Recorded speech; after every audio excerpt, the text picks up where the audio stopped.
Russia నుంచి చమురు కొనుగోలు చేసే దేశాలపై అమెరికా ఒత్తిడి పెంచుతోంది. ముఖ్యంగా భారత్పై ఆంక్షలు విధించే ప్రయత్నాలు జరుగుతున్నాయి. G7 దేశాలు కూడా రష్యాకు మద్దతిస్తున్న దేశాలను లక్ష్యంగా చేసుకుంటామని ప్రకటించాయి. ఈ నేపథ్యంలో రష్యా అధ్యక్షుడు వ్లాదిమిర్ పుతిన్ అమెరికాకు గట్టి హెచ్చరిక ఇచ్చారు.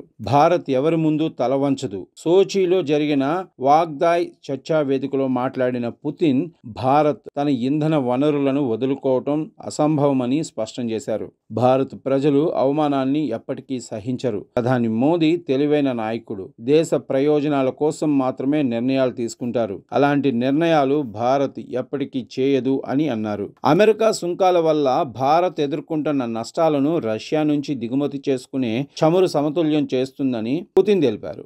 భారత్ ఒక సార్వభౌమ దేశమని, ప్రపంచంలో మరింత ప్రతిష్టను సంపాదిస్తుందని ఆయన పేర్కొన్నారు. మోదీని బ్యాలెన్స్డ్, తెలివైన, జాతీయ ప్రయోజనాలకే ప్రాధాన్యమిచ్చే నాయకుడు అని ఆయన ప్రశంసించారు. భారత్ రష్యా మధ్య దశాబ్దాలుగా ఉన్న వ్యూహాత్మక భాగస్వామ్యాన్ని గుర్తు చేస్తూ 15 ఏళ్ల క్రితం ప్రకటించిన ప్రివిలేజ్డ్ స్ట్రాటజిక్ పార్ట్నర్షిప్ ఇప్పటికీ ఇరు దేశాల సంబంధాలను నిర్వచిస్తోందన్నారు.